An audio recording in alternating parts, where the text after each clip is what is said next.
The Great Hall of the Galactic Council was filled with thousands of voices. Representatives from every star empire sat inside the shining chamber, their faces cold and serious. The air was heavy with judgment. For centuries, the galaxy had debated what to do with Earth.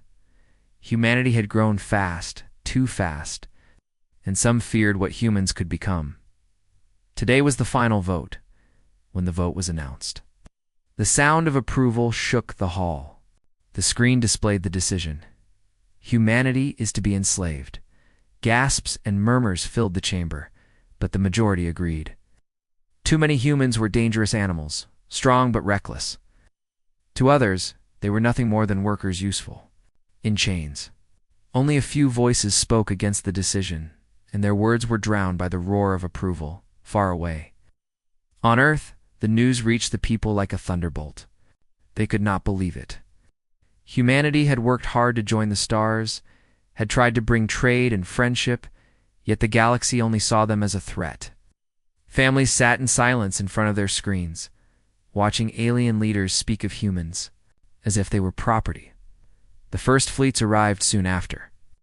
Alien warships descended into the solar system. Soldiers came with chains, collars, and orders. They expected humanity to kneel without resistance. The galaxy thought Earth had no choice. But they were wrong. The aliens did not know what waited in the shadows of human space. They did not know of the hidden fleets, the secret weapons, and the unity that had formed when humanity learned of the Council's betrayal on Mars. In a base deep under the red rock, human leaders gathered around a long steel table. Their faces were grim, but their eyes burned with resolve. One man placed a data pad on the table, showing the Council's vote. "They want to make us slaves," he said. His voice was calm but sharp. "They think we will kneel. They think we will break." Another leader, a woman from Asia, leaned forward. "They forget who we are. We are the species that survived ice ages, wars, and hunger. We do not kneel. We stand." Round the table, heads nodded. They all knew the truth. The galaxy had underestimated humanity. But humanity's plan had to remain secret. If the aliens discovered it too soon, Earth would be destroyed before the trap was ready. The first attack came quickly. Alien soldiers landed in New York, London, Beijing, and Nairobi. Marched through the streets, forcing humans into camps. At first, many obeyed out of fear. But even in silence, resistance grew. Hidden radios whispered messages of hope. Underground networks carried weapons. Above, in orbit, human ships waited, cloaked and unseen. One alien commander, tall and arrogant, stood on the streets of New York. He looked at the frightened faces of humans and smiled cruelly. "Your galaxy has decided. You are slaves now. Obey, and you may live." But in the crowd, an old man stared back at him with steady eyes. His voice rose above the silence. "We are not slaves. Not now, not ever." The words spread like fire. People repeated them in camps, in factories, in whispers carried across the stars. Not now. Not ever. And somewhere in deep space, a signal was sent. The Council thought they had one. They thought Earth was broken, but soon they would learn the truth. Humanity was waiting. Humanity was preparing. The galaxy had voted to enslave mankind. But the day was coming when those same voices would beg for mercy. The alien fleets spread across Earth like a storm. Their ships hovered above cities, casting long shadows over streets filled with fear. Soldiers in shining armor walked with heavy boots, their strange weapons glowing with deadly power. They dragged humans into camps, marked houses, took control of governments. The galaxy believed everything was under control. The Council received daily reports claiming that humanity was bending, that Earth was silent. The alien commanders laughed during their meetings, saying humans were easy to break. But in the dark corners of Earth, something else was happening. In New York, a small group of humans hid inside an abandoned subway tunnel. Their clothes were dirty, their faces tired, but their spirits were burning. A young woman held a radio in her hands, carefully tuning the signal. Suddenly a voice crackled through. "Stand by. Help is closer than you think." The group froze. Hope filled their eyes. They were not alone. Far above, in orbit beyond the moon, hidden ships of the human defense fleet waited in silence. These were not ordinary ships. They had been built in, secret, away from the eyes of the galaxy. Covered with stealth technology, they were invisible to alien scanners. The Council thought Earth had only old ships and weak weapons. They were wrong. On Mars, engineers worked without rest inside underground factories. Machines hammered, sparks flew, and massive war machines rolled off hidden assembly lines. These were weapons the galaxy had never seen before, powered by human creativity and desperation. Back on Earth, alien patrols grew confident. They mocked humans, calling them weak and broken. One alien soldier, tall and cruel, grabbed a child by the arm in front of her mother. He laughed as the woman begged for mercy. But before he could strike, a stone hit his helmet. He turned, furious, only to see a group of teenagers standing defiantly. The aliens arrested them. But the message was clear. Humans were not afraid anymore. Resistance was spreading. In a dark control room beneath London, human leaders watched the events through hidden cameras. One of them whispered, "It is starting. The people are ready." Another nodded. "But we must wait for the signal. If we rise too soon, we lose everything." The galaxy thought humanity was broken. But in truth, Earth was like a bow pulled tight, waiting to release its arrow. On the other side of the galaxy, not everyone agreed with the Council's decision. A few alien races watched the reports and felt uneasy. Some admired humanity's spirit. Others feared the cruelty of the Council. Secretly, a few began to wonder if the vote had been a mistake. One alien diplomat whispered to his aide, "The humans will not remain slaves. I can see it in their eyes. They are planning something." What? His warning was ignored. The Council was blind with pride. The first true spark came one night in Nairobi. A small group of humans launched an attack on an alien supply convoy. Using old trucks, stolen weapons, and sheer courage, they ambushed the armored vehicles. Explosions lit up the night sky, and for the first time, alien soldiers were forced to retreat. The news spread like wildfire. Across Earth, humans whispered the story. If a small group could fight back, maybe everyone could. The alien commanders grew angry. They tightened their grip, punished entire cities for small acts of defiance, and filled the camps with more prisoners. But the harder they pushed, the stronger the resistance grew. In space, human fleet received the secret signal from Earth. Their engines powered up silently, still hidden.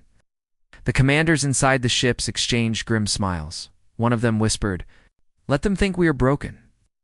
The longer they believe, the harder our strike will fall." The stage was being set. Humanity's patience was running out. The galaxy did not know it yet, but the day of reckoning was drawing closer. The Council had voted to enslave mankind. But soon, their arrogance would turn into fear. The chains they had prepared for humanity would one day be wrapped around their own throats. The night was silent over the ruins of Paris. Alien banners hung from broken buildings, glowing with strange symbols. Soldiers patrolled the streets, their boots heavy against the stone. They thought the city was under control. They thought humanity was too afraid to act. But under the ground, tunnels were alive with whispers and light. A network of resistance fighters moved like shadows. They carried stolen weapons, passed secret messages, and built bombs from scraps. Humanity's anger was no longer hidden. It was ready to strike. In one tunnel, a young man named Daniel stood. In front of a group of fighters, his clothes were torn, his face dirty, but his voice was strong. "The galaxy thinks we are broken. Tonight, we prove them wrong." The group nodded. They were ordinary people, teachers, workers, students, but their eyes were full of fire. Above them, an alien patrol stopped near a dark alley. One soldier laughed, tossing a piece of stolen fruit into his mouth. "Humans are pathetic," he sneered. "They beg for mercy, yet we decide if they live or die." A sound echoed. A small metal ball rolled across the street. Before the aliens could react, the explosion ripped through the patrol. Fire lit up the night sky, and human fighters stormed the streets. Paris erupted in chaos. Resistance fighters struck from rooftops, windows, and tunnels. Alien soldiers scrambled to fight back, but the humans moved fast and disappeared before the enemy could regroup. The next morning, alien commanders received the reports. Dozens of their soldiers were dead, their patrols destroyed. The commander slammed his fist on the table. How can these animals resist? They're supposed to be slaves.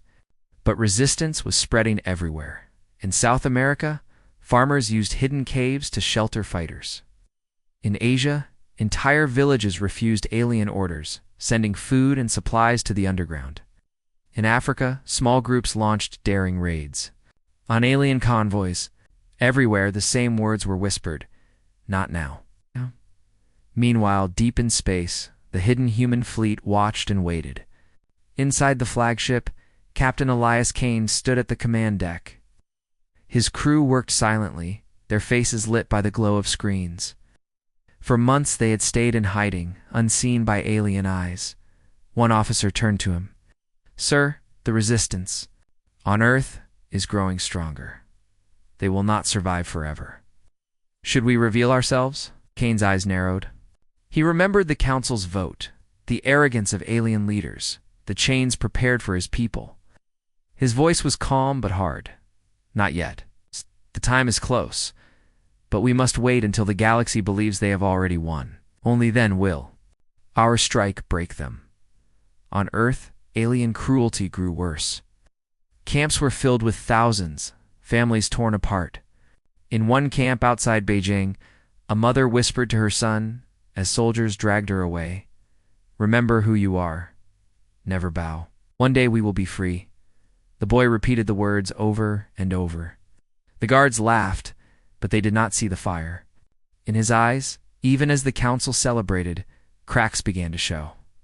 Not all aliens agreed with the enslavement. Whispers of doubt spread in quiet corners of their own empires. Some remembered how humans had traded with them, how they had offered peace before betrayal. They wondered if humanity would forgive her, if they would take revenge.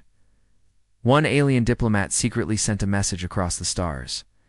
"If humanity rises, we'll not stand against them. We may even stand with them." But the council ignored all warnings. They believed their power was unshakable.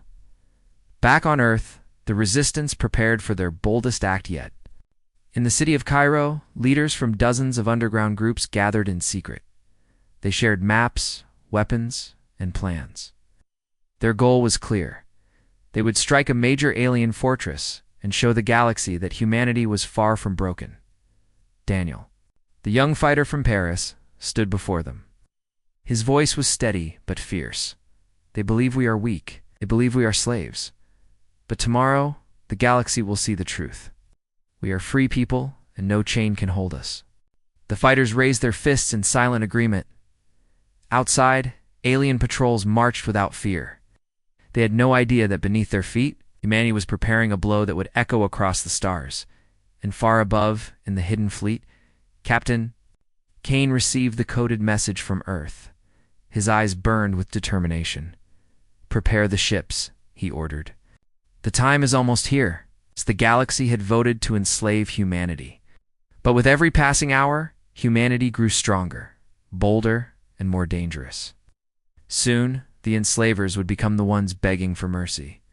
The sun rose over Tokyo, but the city felt like a cage. Alien banners waved from skyscrapers, soldiers marched with precision, and cameras monitored every street. The galaxy believed humanity was broken, enslaved, and obedient. They were wrong. Beneath the surface, in hidden chambers, human engineers worked tirelessly. Machines hummed, sparks flew, and strange new weapons were tested. These were not ordinary. Weapons, energy cannons, stealth drones, and gravity disruptors. They were designed to fight alien technology, to level the playing field. Every bolt and wire told a story of human ingenuity and patience. In a secret command room deep under the Sahara, General Mara sat in front of multiple screens. Maps of alien positions, patrol routes, and supply lines filled the displays. Her finger traced the path of an alien convoy moving toward Cairo. "They will think we are still weak," she said, her voice low and steady. "But tonight, we remind them what humanity can do." Her team nodded. Each person had lost family, friends, or homes to the aliens. Their eyes burned not with hate, but with determination. Humanity had survived worse than this. Humanity would survive again. Meanwhile, alien leaders celebrated. The Council held a feast in orbit above Earth, toasting to their victory. One young alien diplomat raised a glass. "The humans are broken. Their cities are empty. Their armies are gone. We own them." But in the shadows, doubt stirred.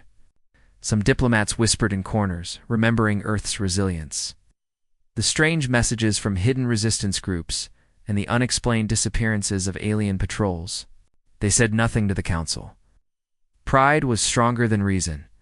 On Earth, the human resistance moved like ghosts. In London, a small team infiltrated an alien supply depot. They moved silently through hallways, avoiding cameras, and disabled energy shields with quick precision. Explosions were timed to send messages rather than destruction signals that humanity was alive. Watching and ready.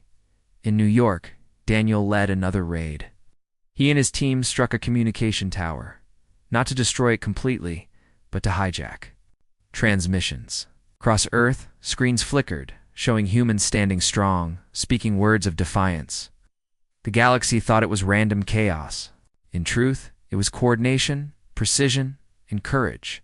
Meanwhile, hidden fleets in orbit adjusted their positions. The humans had waited months, letting the aliens believe Earth was compliant. Every move had been calculated, every strike measured. The Council had no idea how close humanity was to breaking the chains that had been imposed at a remote base on Mars. Engineers finished assembling the first batch of gravity disruptors. These weapons could disable entire alien ships in seconds, rendering their advanced technology useless. Mara smiled at the readouts. Soon the Council will learn that power is not theirs to claim. Back on Earth in the camps, hope was spreading. Prisoners whispered the same words over and over, "Not now, not ever." Families who had been broken apart found ways to communicate, passing coded messages through hidden networks. The courage of a few became the courage of thousands. Alien patrols grew paranoid. They increased their numbers, conducted random searches, and punished small acts of resistance harshly. But the more they pushed, the more determined humans became.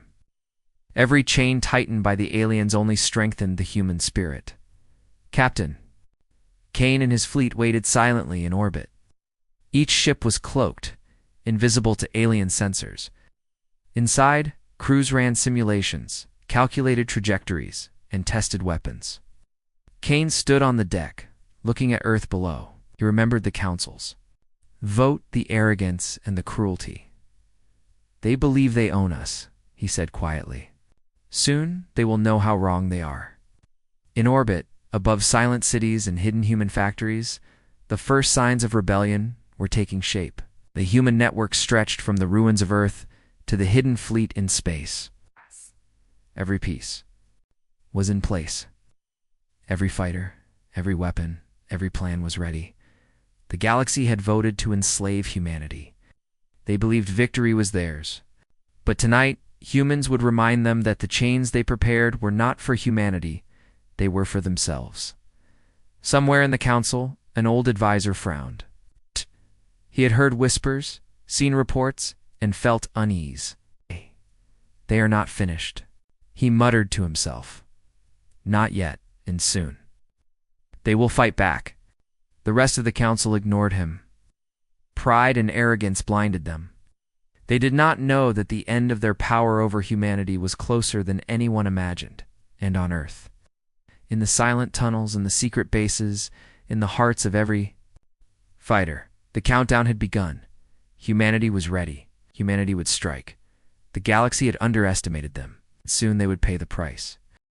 Night fell over Cairo, but the city was anything but silent.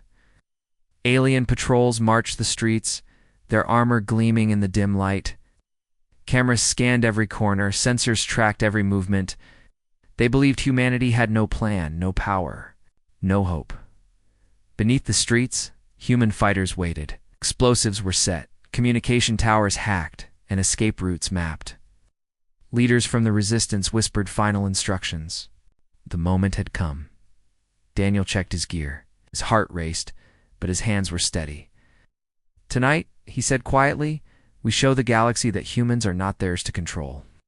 Above Earth, the hidden human fleet in orbit moved into position. Cloaked ships glided silently past alien patrols, weapons charged and ready. Captain Kane monitored every movement on the bridge. "All units," he said, voice firm, "synchronize with Earth teams. Wait for my signal, then strike." Back.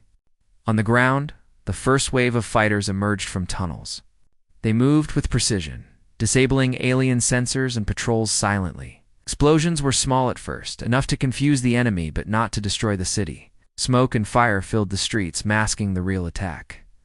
The alien commander on the ground cursed. "What is happening? They should be obeying." Daniel and his team reached a major communication hub. They worked quickly, planting devices that could hijack alien transmissions. The city flickered with stolen broadcasts, showing humans standing tall, refusing orders, and sending messages of hope to every captured citizen. Then, in the sky, the hidden fleet made its move. Cloaked ships uncloaked above Cairo. Energy beams lit up the night as gravity disruptors fired, disabling alien ships instantly. Explosions shook the city, but humans moved fast, taking cover in safe zones mapped before the attack. The aliens were stunned. They had expected obedience, not strategy. Their forces were spread thin, struggling to respond to attacks on multiple fronts. Panic spread among commanders. Daniel saw an alien soldier aiming at civilians. Without hesitation, he fired a shot that disabled the weapon. Around him, other fighters took control of key positions. The resistance was organized, disciplined, and terrifyingly effective. In orbit, Captain Kane smiled at the view of chaos below. They thought Earth was broken. They thought humans were weak. They are about to learn how dangerous we can be. Across other cities, the resistance followed the same plan. Paris, London, Beijing, and New York all experienced coordinated attacks. Small teams hit communication towers, supply depots, and patrols. Explosions, fires, and hijacked transmissions spread. Confusion among aliens across Earth. The Council received reports and laughed at first. "Minor incidents," they said. "Humanity cannot organize like this. Their cities are weak, their armies small." Yeah, but doubt began to creep in. Alien diplomats whispered warnings. Patrols reported missing soldiers, strange weapon effects, and signals they could not trace. The galaxy's leaders began to feel the first pangs of fear. Back in Cairo, Daniel and his group reached the central alien camp. They paused, looking at rows of prisoners. The resistance fighters knew they had to free them, but the mission was dangerous. With one deep breath, they moved in, disabling guards silently and releasing humans from cages. Tears, laughter, and shouts filled the camp as prisoners realized they were free.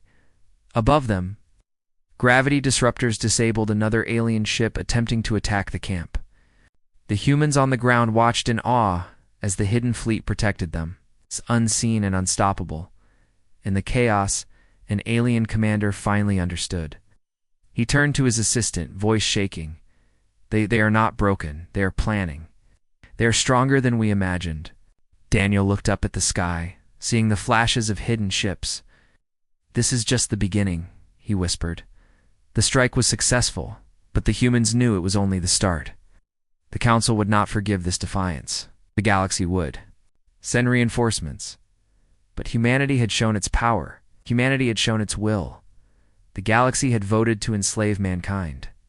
But the first strike proved one thing clearly: humans would never kneel. And soon the enslavers would learn that their chains were meant for themselves, not for Earth. The Galactic Council chamber shook with anger. Holograms showed chaos across Earth explosions, destroyed alien patrols, and freed humans. Council leaders slammed their fists on tables, shouting over each other. "How can this be?" one of the elders demanded. "They are supposed to obey."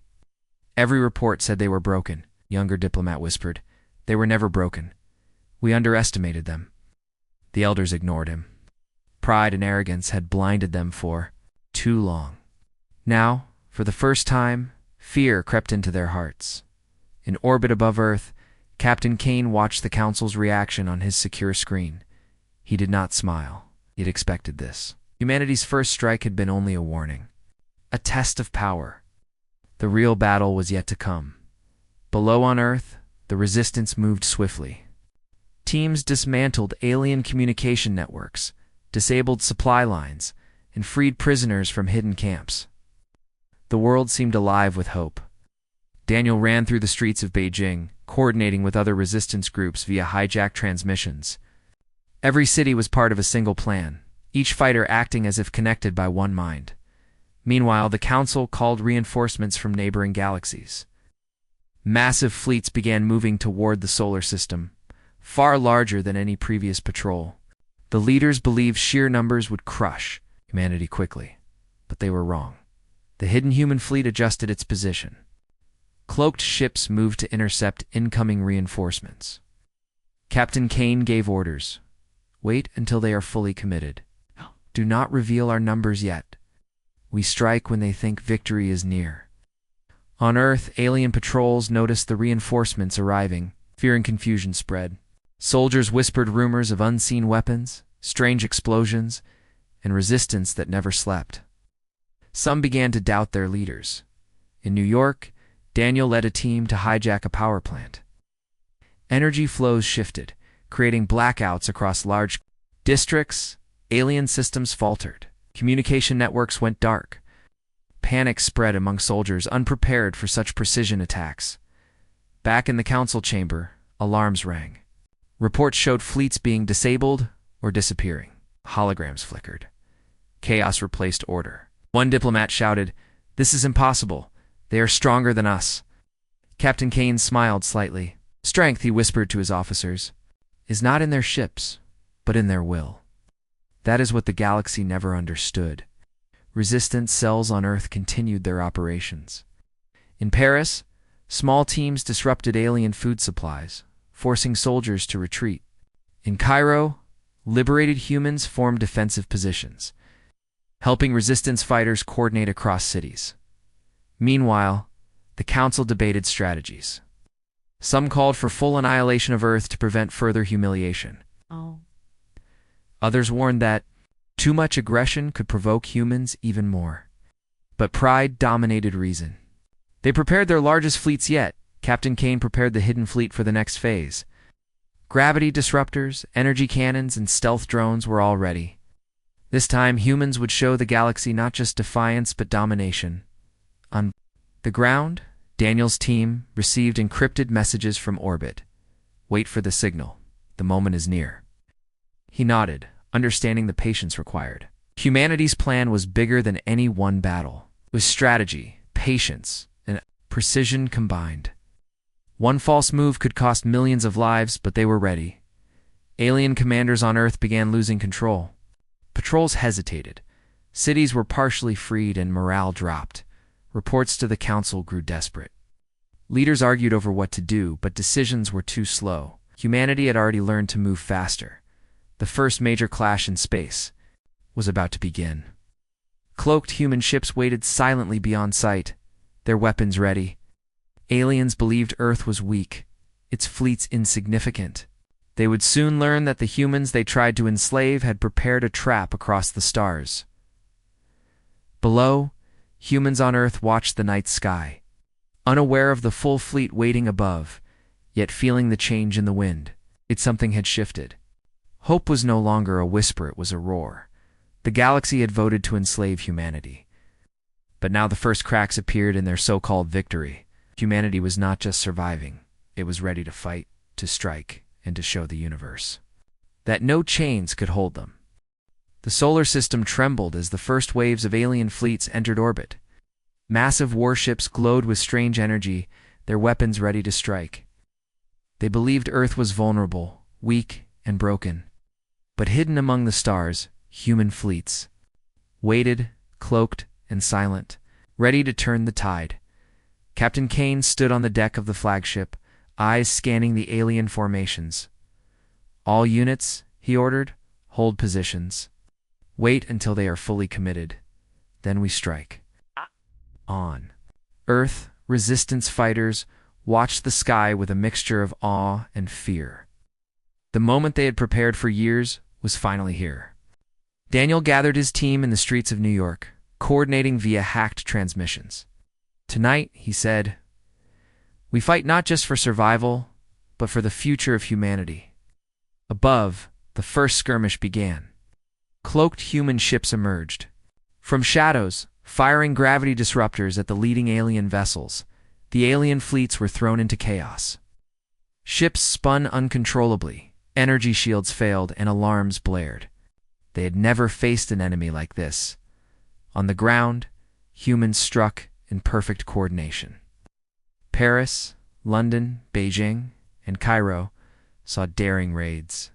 Resistance fighters disabled communication towers, freed prisoners, and sabotaged supply lines. Each action synchronized with orbital attacks, creating confusion and panic. Daniel's team stormed an alien command post in New York. Soldiers were disoriented by blackouts and unexpected attacks from above. Humans moved with precision, cutting down patrols, taking control of strategic points, and broadcasting messages of hope. Across the city, citizens who had hidden for months now joined the fight, emboldened by the sudden turn of events. In orbit, Captain Kane maneuvered the fleet expertly. Alien ships tried to regroup, but human strategies were unpredictable. Stealth drones disrupted targeting systems, energy cannons disabled engines, and gravity disruptors neutralized the heaviest ships. The humans were not just fighting, they were winning. The Council in orbit received constant reports. Panic spread among the leaders. Impossible, one cried. They were supposed to be slaves. How can they fight like this? Another replied. They were underestimated. Every report we ignored has led to this moment. On Mars, engineers watched as the first batch of newly built war machines entered orbit to join the battle. Massive, heavily armed ships rolled silently into position, ready to strike at alien reinforcements. Humanity's secret arsenal was finally revealed, and the galaxy saw the true extent of Earth's power. On Earth, Daniel and his team captured a critical alien energy hub. Explosions lit the night sky, marking the collapse of enemy control in key districts. Citizens cheered in streets, their voices echoing through ruined buildings. Hope had transformed into action. The alien commanders realized the fight was lost. Their arrogance, their belief in human weakness, had been their downfall. Ships exploded in orbit, patrols were trapped on the ground, and supply lines were destroyed. Humans were no longer fighting defensively, they were taking control. Captain Kane's voice echoed through the fleet. This is humanity's time. Strike with everything you have. Show the galaxy who we are. One by one, alien ships fell, and the remnants began retreating. The once-proud fleets that had intended to enslave humanity now fled in confusion. Their chains of control shattered. Daniel looked at the sky as the alien ships retreated. We did it, he whispered, but this is only the beginning. Council will come back, and they will be stronger. We must be ready. Above, the hidden human fleet regrouped, cloaking again as they prepared for any counterattack. Ow. On Earth, resistance fighters secured liberated zones and aided civilians. Humanity had struck back and had won its first true battle. The galaxy had voted to enslave mankind. But now, the humans were not just free, they were victorious. And the universe was beginning to understand something it had ignored for centuries. Humanity was not weak. Humanity was unstoppable. The solar system was alive with light and fire. Alien fleets that had once threatened humanity now trembled in disarray. Ships spun, engines failed, and alarms echoed across the stars. Humanity had struck first, and now the final chapter of the battle was about to begin. Captain Kane stood on the bridge of the flagship, eyes scanning the remaining council. Fleets. All units, he said firmly. This is the final phase. Strike hard, strike together, and end this. On Earth, Daniel and the Resistance prepared for one last push. Cities were cleared of alien patrols, communication lines restored, and civilians guided to safety. Every fighter knew their role, every move calculated. Humanity's courage had grown into something unstoppable. The Council gathered in orbit, frantic and furious. Their pride had been shattered, their plans destroyed, and their fleets decimated. Leaders shouted over one another, accusing generals, blaming spies and demanding impossible strategies. But it was too late. Humanity had taken control of the battlefield. Cloaked human fleets surrounded the Council's warships, unseen and untouchable. Gravity disruptors fired, disabling the largest vessels. Energy cannons tore through the alien hulls. Stealth drones disabled weapon systems, leaving their ships helpless. One alien commander turned to his aide, voice trembling. They are not just fighting. They are destroying everything. Daniel watched from the streets of Tokyo as alien patrols surrendered or fled. Explosions lit the night sky, but civilians cheered from behind safe barricades. The fear that had once gripped humanity was gone. Now there was only power, courage, and victory. On Mars, hidden factories launched new war machines into orbit. The Council had no idea how many ships humanity possessed. Each ship, each weapon, each plan had been kept secret. Now they were unleashed in perfect coordination. Captain Kane ordered the final strike, target the command vessels, end the Council's control tonight. Energy beams tore through alien flagship hulls. Explosions rocked the ships. Leaders screamed as their screens displayed destruction everywhere. For centuries, the galaxy had underestimated humanity. And now they were paying the price. The Council's last fleets tried to retreat, but the humans anticipated every route. Gravity disruptors immobilized engines. Cloaked ships attacked from unexpected angles. Alien ships surrendered, destroyed, or fled in panic. Daniel and his team moved through liberated streets, helping citizens and securing key locations. He looked up at the sky, seeing flashes of light from orbit. "We are winning," he said quietly, "but the galaxy must learn one lesson. Never underestimate humans." In the Council chamber, the surviving leaders were forced to surrender. Holographic chains symbolized their defeat as human emissaries demanded peace. The vote that had once decided humanity's enslavement was now reversed forever. Captain Kane transmitted a message to every corner of the galaxy. Humanity will not kneel. Humanity will not be enslaved. The Council is finished. Let this be a lesson. Respect all life, or face the consequences. Across Earth, people celebrated. Cities that had been occupied, burned, or broken, now filled with laughter, music, and tears of relief. Resistance fighters were heroes. Civilians who had survived the occupation were now citizens of a free world. Daniel stood with his team on a hill overlooking Tokyo. Fire still burned in distant streets. But the battle was over. He turned to his friends, exhausted but proud. "We did it," he said. "The galaxy thought it could enslave us. It was wrong. They begged and we showed them strength." In orbit, Captain Kane watched as the final alien ships fled the solar system. The hidden fleet uncloaked slowly, revealing humanity's power to the galaxy. Humans were no longer a small, underestimated species. They were defenders, conquerors, and leaders. Some alien races, who had doubted or feared humanity, now approached cautiously. Secret alliances were formed. Offers of trade, peace, and friendship began to flow. The galaxy realized that Earth had changed everything. Back on Earth, Daniel looked at the night sky. Stars shone brighter than ever. Humanity had survived, fought, and triumphed. The chains that the Council had tried to place on them were gone. The galaxy had learned a truth it could not ignore. Humans were unstoppable, united, and free. The vote that had tried to enslave them had become the moment that defined them. Humanity had taken the galaxy by storm, not with fear, but with courage, strategy, and unwavering spirit. And as the first sunrise over a free Earth illuminated cities and skies alike, one thought echoed across every human mind: Never again. The galaxy had tried to enslave humanity. Now they were the ones begging.